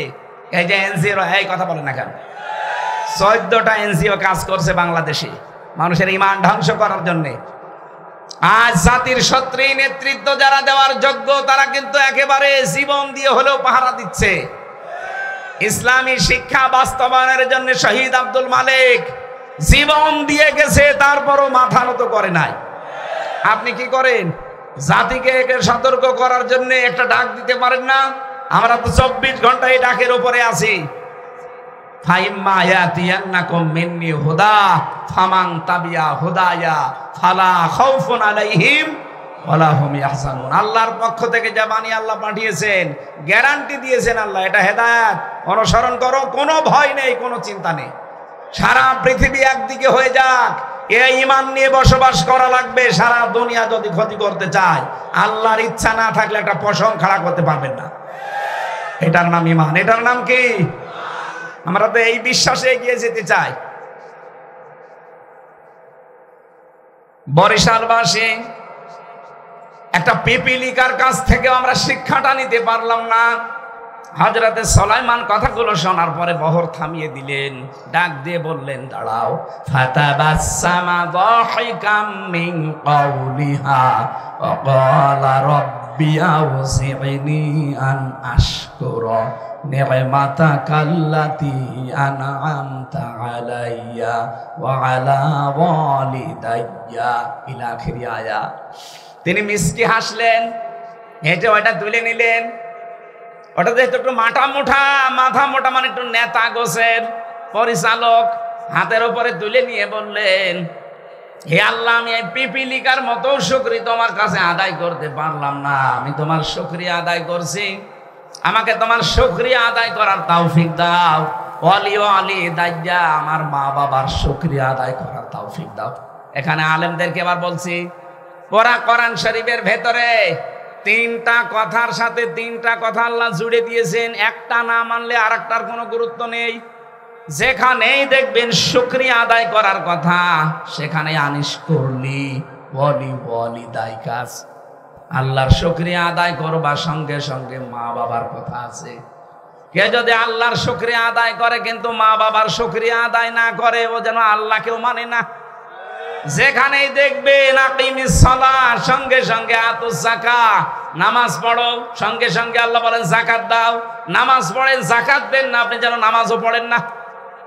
3 নম্বরে যেখানে আতিউল্লাহ, সেখানে দেখবেন আতিউর রাসূল, আল্লাহর ইতাআত করবেন, রাসূলের ইতাআত করবেন না। আল্লাহ বলেন, ও যেন আমাকেও মানে না। সুলাইমান নবী পিপিলিকা থেকে শিক্ষা নিলেন, ডাক দিয়ে বললেন, মাবুদ, আমি যেন তোমার শুকরিয়া আদায় করতে পারি আর আমার মা বাবার কৃতজ্ঞ থাকতে পারি। কেন আল্লাহর শুকরিয়ার সাথে মা বাবার কথা দিলেন? সুলাইমান নবী তার আন্দাজে কোনো কথা বলার মানুষ। বলেন তাহলে আমাদের এখান থেকে কি নেওয়া লাগবে? আজ যদি আল্লাহর বিধানগুলো আমরা কম বেশি অনেকে মানি, এই যে সাইদ সাহেব আল্লাহর কথাগুলো যদি উনি মানে, নামাজ পড়ে, রোজা রাখে, হজ করে এসেছে, দান সাদকা করে, ওই আল্লাহরই তো বিধান মা বাবার সাথে ভালো ব্যবহার করা। কথা বলে না? কত সন্তান দেখি না মা বাবাকে বৃদ্ধাশ্রমে রেখে আসে, আলাদা করে দেয়, খোঁজ খবর নেয় না। ও বাংলার মানুষেরা, খুব ভালো করে মনে রাখেন, আমার নিজের প্র্যাকটিক্যাল লাইফের, আমার বিশ্ববিদ্যালয়ের এক বন্ধু, ও দেখলাম কাঁদছিল। একবার ফেল করে আবার ভর্তি হয়েছে, মনে করলাম ওই জন্য কাঁদে। আমি বললাম, কি এমন কান্নাকাটি করেন? হাও মাফ করছেন, আমি বিয়ে করেছিলাম, বিয়ের পরে আমার মায়ের সাথে আমার বোর মিল নেই। কি করিস? শেষ পর্যন্ত মা বাবাকে আমি আলাদা করে দিলাম। কিছুদিন পরে মা আর বাবা আমার পাঠিয়ে দিল লন্ডনে। আমি লন্ডনে ছিলাম কিছুদিন। ওখান থেকে শেষ করে প্রতি বছরে বছরে আমার স্ত্রীর নামে অ্যাকাউন্ট করা ছিল, শুধু টাকা পাঠাতাম। মা বাবার জন্য আমি এই কয়েক বছরে খোঁজও নেইনি, খবরও নেইনি যে তারা কেমন আছে। হঠাৎ করে আমার রক্তের ভেতরে 5 প্রকার ক্যান্সার ধরা পড়েছে। লন্ডনে ডাক্তাররা দেখে বলছে যে 5 প্রকার ক্যান্সার হয় রক্তের ভেতরে, তার ভেতরে একটা এইটা। এটা হলে মানুষ আর বেশি দিন বাঁচে না। খুব বেশি হলেও 2-3 মাসের পরে তোমার রক্ত নষ্ট হয়ে যাবে, যা ভালো মন্দ খাবার খেয়ে নাও। চিন্তা করছে মারায় যখন যাব দেখি যাদের জন্য সব কিছু করলাম এই মানুষগুলো আমাকে কেমন ভালোবাসে। চিঠি লিখেছে শ্বশুর আর শাশুড়ির কাছে যে আব্বা আম্মা আমি চলে আসতেছি, আমার শরীরে মারাত্মক অসুখ, লন্ডনের ডাক্তাররা বলেছে আমি নাকি 2-3 মাসের বেশি বাঁচবো না, এই জন্য আগামী মাসের প্রথম সপ্তাহ মঙ্গলবারে ঢাকায় আসতেছি, এয়ারপোর্টে আসবেন। স্ত্রীকে একই কথা লিখেছে। আর একটা চিঠি নিয়ে চিন্তা করে আমার মা বাবা, তাদের তো কয়েক বছরে খোঁজও নেইনি, খবরও নেইনি, এখন যদি চিঠি লিখি না জানি কি মনে করে, যা করে করবে। চিঠি লিখেছে মার বাবা কোনদিন আজ পর্যন্ত তোমাদের খোঁজ নিলাম না, আগামী মাসের প্রথম সপ্তাহে আমি লন্ডন থেকে বাড়ি আসতেছি, সুযোগ পেলে এয়ারপোর্টে আসবা, শরীর খারাপ এ কথা লেখে নাই। সবাই চিঠির জবাব দিচ্ছে একটা একটা করে যে জিনিস আনতালে আনা লাগবে। শাশুড়ি আর শ্বশুর মিলে জবাব দিয়েছে জামাই বাবাজি চলেই যখন আসতেছ ঠিক আছে, আসার সময় এরকম কয়েকটা শার্টের পিস, প্যান্টের পিস আর তোমার শাশুড়ির জন্য এরকম চাদর নিয়ে আসবা। স্ত্রী লিখেছে আমার স্বামী বান্ধবীদের স্বামীরা আসার সময় এই এই জিনিস নিয়ে আসে, তুমি যখন আসবা এরকম জিনিস কিছু নিয়ে আসবা, আমি লিস্ট করে দিলাম। চিঠি পড়ে আর কান্নাকাটি করে আল্লাহ আমি কাদের জন্য কি করলাম, আমাদের শরীর খারাপ একটা বারের জন্য জিজ্ঞাসা করে না আছে আমার শরীরটা কেমন আছে, শুধু জিনিস চায়। মা বাবা তো চিঠির জবাব দিল না, মনে হয় তারা আমারে মাফ করে নাই, তারা যদি চিঠির জবাব দিত দেখতাম যে তারা এই চিঠির সাথে কেমন আচরণ করে। হঠাৎ কে যেন এসে বলছে চিঠি পেয়েছে, বাইরে গিয়ে দেখে মার বাবা দুইজন মিলে লিখেছে। চিঠি খোলার পরে চিন্তা করছে দেখি এর ভেতরে যদি কোনো জিনিস চাওয়া থাকে ওদের মতো তাহলে তো সবই এক হয়ে যাবে। আগে কিরোসিন নিয়ে আসি, পেট্রোল কিরোসিন নিয়ে এসেছে, ম্যাচ নিয়ে এসেছে, যদি এই চিঠির ভেতরে ওদের মতো জিনিস চাওয়া থাকে আমি এক্ষুনি মারা যাব। চিঠি খোলার পরে পড়েছে প্রথম লাইনে প্রাণের সন্তান দীর্ঘ কয়েক বছর তুমি লন্ডনে আছো, কোনদিন খোঁজ নাওনি, খবরও নাওনি, অথচ এই কয়েক বছর তোমাকে এক সেকেন্ড আমরা দুইজন ভুলে থাকতে পারিনি। দ্বিতীয় লাইনে লিখেছে প্রাণের সন্তান চলে যখন আসবে বিমানে ওঠার আগে গরিব দুঃখীকে পয়সা দান করবে। কত প্লেন উড়ে যায়, কত প্লেন অ্যাক্সিডেন্ট হয়, তুমি সহি সালামতে জানো জাদু ফিরে আসতে পারো। এই জন্যে বাড়িতে 2টা খাসি ছাগল ছিল, 2টায় তোমার নামে সাদকা করে দিয়েছি। তৃতীয় লাইনে লিখেছে প্রাণের সন্তান আজকে থেকে যেই কয়দিন তুমি এ দেশের মাটিতে ফিরে না আসো প্রতিদিন 2 রাকাত নামাজ আর 1টা করে রোজা মান্নত করলাম। সেটি পড়ে আর কান্নাকাটি বাড়িয়ে দেয়, আল্লাহ আমি কি করেছি, যাদের জন্য জীবন নষ্ট করে ফেলেছি তারা আমার কাছে শুধু জিনিস চায়, আর এদের আমি খোঁজই নেইনি। এ মানুষগুলো আমার জানের হেফাজতের জন্য খাসি সাদকা করে, গরিব দুঃখীকে পয়সা দিতে বলে, এরা আমার জন্য নফল রোজা আর নামাজ মান্নত করে। আইলে আমার বিবেক হালকা খুলে গেছে, কিছু যদি কারো জন্য নাও নেই আমার মা বাবার জন্য আমি জিনিস নিতে ভুল করব না। লন্ডন থেকে মার্কেট যতটুকু পারে করেছি, জিয়া বিমান বন্দরে নামার পর শ্বশুর আর শাশুড়ি যে হাজির কই, যাও জামাই বাবাজি জিনিস কই, ধমক দিয়ে বলছে আপনি জিনিসের কথা বলেন, একটাবারও জিজ্ঞাসা করেন আমার শরীর কেমন আছে, শরীর ভালো না, মার্কেটে যেতে পারি নাই, জিনিস আনি নাই, টাকা আছে ঢাকায় পাওয়া যায় কিনে দেব। যেই বলেছে ঢাকায় পাওয়া যায় কিনে দেব, বলে তোমার মতো স্বামী জামাইয়ের আমাদের দরকার নেই, এয়ারপোর্টেই তোমারে আমরা ছেড়ে চলে গেলাম, থাকো। স্ত্রী বলছে আমার সেই লিস্ট করা জিনিস কই, খালি জিনিস করো, একটা বারের জন্য তো জিজ্ঞাসা করো আমি কেমন আছি, বলে পরে জিজ্ঞাসা করবো জিনিস দাও, আনি নাই, ঢাকায় পাওয়া যায় কিনে দেবো, জানো তো আমার শরীর খারাপ, বলে আনো নাই, তোমার মতো স্বামীর আমার দরকার কি, তোমার এয়ারপোর্টে আমি ডিভোর্স দিয়ে চলে গেলাম, কারণ যাবে ও তো বাঁচবে না। গেট থেকে বের হয়ে হাও মাও করে কাঁদছে, কই আমার মা বাবা আসে নাই, মনে হয় তারা এখনো আমারে মাফ করতে পারে নাই, দেখি তো না তাদেরকে। হঠাৎ পাশ থেকে কে যেন ডাক দিয়েছে, আইরে বাবা আমাদের বকিয়া, দীর্ঘ কয়েক বছর তোকে দেখি নাই, এক নজর দেখার পরে মনে হচ্ছে আকাশের চাঁদ আমরা হাতে পেয়েছি। ছেলেটা মাকে পরীক্ষা করার জন্য সালাম করতে গেছে, ডাক দিয়ে বলে, মা আমি কিছু আনতে পারি নাই তোমাদের জন্য। মা শুধু সালাম দেওয়া দেখেই বলছে, বাবা তোর শরীরে মারাত্মক কোনো অসুখ নাকি? কেন? মা আমি তো তোমার কাছে চিঠিতে লিখে নাই যে আমি অসুস্থ, যাদের কাছে লিখেছিলাম তারা সাথে সাথে জিনিস চেয়েছে, তোমার কাছে তো কিছুই লিখে নাই, আমি শুধু বলেছি আগামী মাসের প্রথম সপ্তাহের মঙ্গলবারে আসবো, এয়ারপোর্টে আসবা। কই তুমি তো শিক্ষিত না, তুমি তো জ্ঞানী মানুষ না, কিভাবে বুঝলে? তুমি তো চিকিৎসকও না। মা ডাক দিয়ে বলে, সন্তান 10টি মাস এই পেটের ভেতরে আমি তরমুজের মতো বহন করেছিলাম, 2 বছর পর্যন্ত তোরে আমি দুধ খাওয়িয়েছি, 22-23 বছর পর্যন্ত তোর পেছনে আমি শ্রম দিয়েছি বিনা স্বার্থে, এতদিন পর্যন্ত তোর সব আমার নখ দর্পণে ছিল, আমি কি জানবো না তোর শরীরের অবস্থা কি? আমি টের পেয়েছি, সত্যি করে বল তোর কি হয়েছে? ছেলেটা মায়ের পা জড়িয়ে বলছে, মা সত্যি আমি আর কিছু লুকাবো না, অবশ্যই আমার শরীরে এমন একটা মারাত্মক অসুখ, ডাক্তার আমারে ফেরত দিয়েছে, আমি আর বাঁচবো না। মা যা করেছি আজকেই তুমি আমারে আজকেই মাফ করে দাও। বন্ধু বলছিল, দেখলাম সেজদায় পড়ে গেল মা আর বাবা দুইজনেই, ডাক দিয়ে বলে, মাবুদ আমাদের এই হায়াত আমরা দিয়ে দিলাম, আমাদের সন্তানটাকে অন্তত তুমি বাঁচিয়ে রাখো। নবীজি জানিয়েছেন, মা আর বাবা যদি মন থেকে কিছু বলে ওটা সঙ্গে সঙ্গে আরো সে পৌঁছিয়ে যায়। মা আর বাবার দোয়া ওই দিন আল্লাহ কবুল করে কুদরতের দাওয়া পান করিয়ে চিরদিনের জন্য আমার ওই বন্ধুকে আল্লাহ সুস্থ করে দিয়েছে। এই হচ্ছে মা বাবা। আর ওগুলো দুনিয়ার মানুষ। পৃথিবীর কারো দিকে তাকিয়ে এরকম মহান সম্পর্ক আমরা যেন নষ্ট করে না ফেলি। আপনি যত ইবাদত বন্দেগী করেন, জায়েজ কোনো কথা মা বাবার যদি না মানেন, তাদের শুকরিয়া আদায় না করেন, আপনি যেন আল্লাহকেও মানেননি।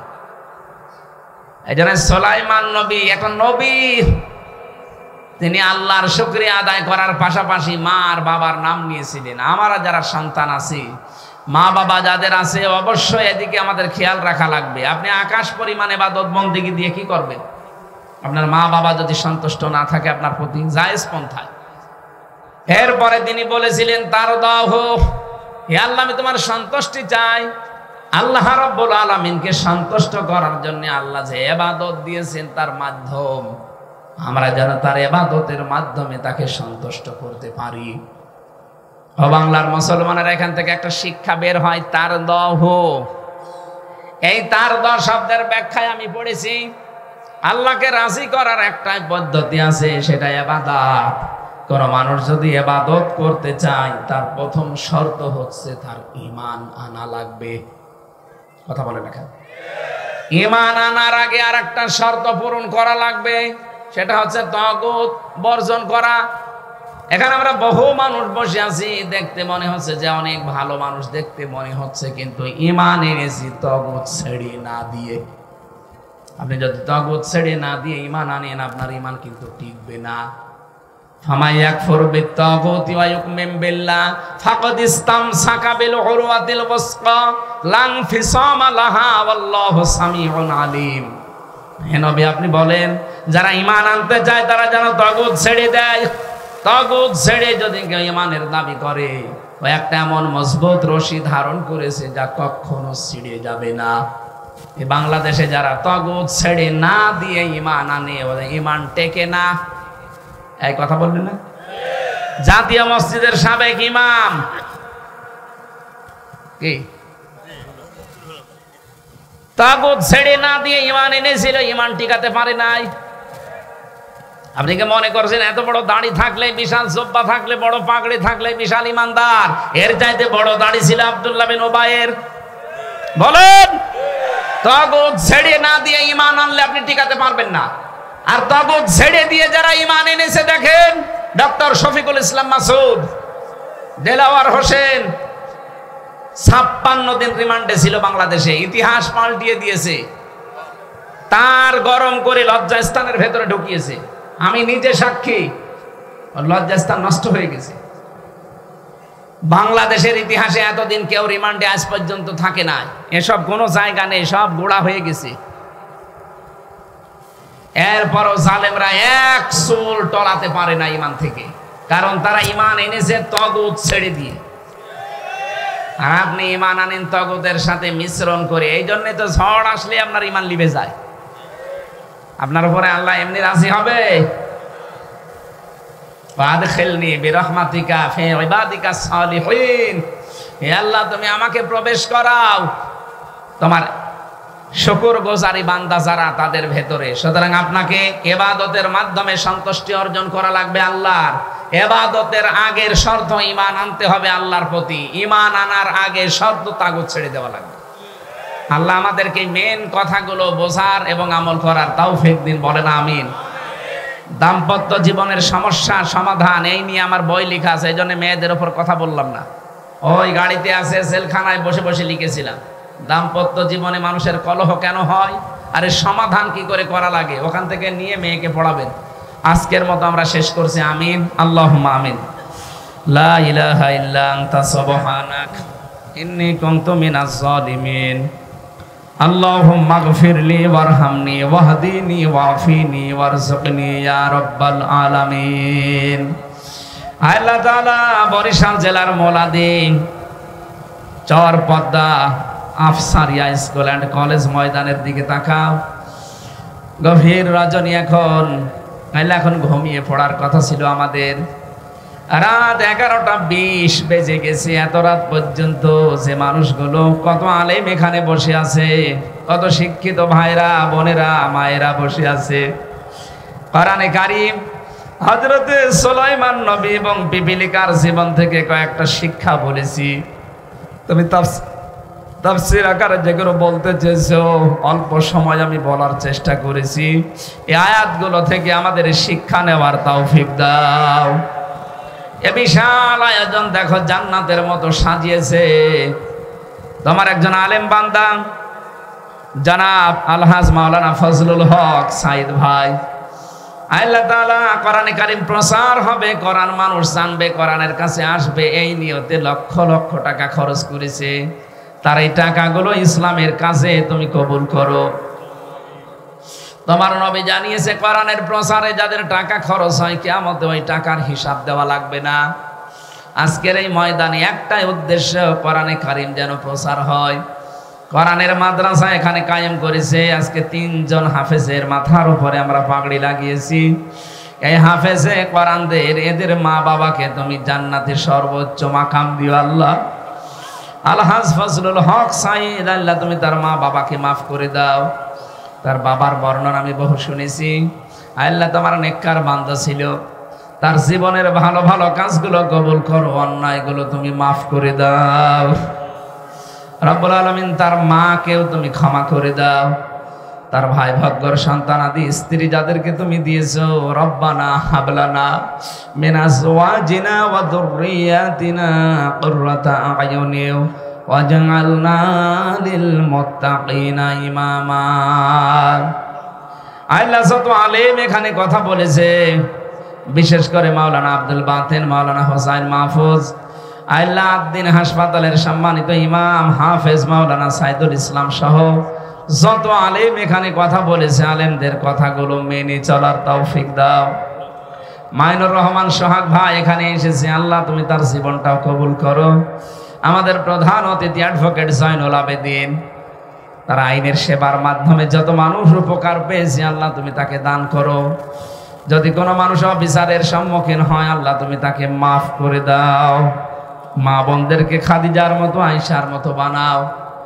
এলাকায় মাটির নিচে যত মানুষ ঘুমিয়ে আছে, কোরআনের ইজ্জতে মাফ করে দাও। আগামীতে এই অনুষ্ঠানটা কোরআনের প্রসারের জন্য আরো বিশাল আকারে কবুল করো। খালাফতের দায়িত্ব দিয়ে আমাদেরকে পাঠিয়েছ, শুকরিয়া আদায় করার জন্য আমাদের আদেশ দিয়েছ। আল্লাহ তাআলা তোমার সন্তুষ্টি নিয়ে পৃথিবী থেকে বিদায় নেওয়ার কথা জানিয়েছো। যতগুলো কথা শুনেছি আমাদের প্রত্যেকের জীবনে বাস্তবায়ন করে দাও। আমি নিজে অসুস্থ, আমার কণ্ঠটা তুমি আল্লাহ মেহেরবানি করে ফিরিয়ে দাও। জালেমদের জেলখানায় 3টা বছর আমার কণ্ঠটাও হারিয়ে গেছে, আমার শরীরটাও ভেঙে পড়েছে। আমি তোমার কাছে ভিক্ষা চাই, আগের মতো আমার শরীর আর কণ্ঠ তুমি ফিরিয়ে দাও। কোরআনের কথাগুলো সহজ সরল ভাষায় বলার মতো যোগ্যতা আমাকে দান করো। বারাকাল্লাহু লানা ওয়া লাকুম ফিল কোরআনিল আযীম। মরণ আসলেই যেন বলতে পারি লা ইলাহা ইল্লাল্লাহু মুহাম্মাদুর রাসূলুল্লাহ।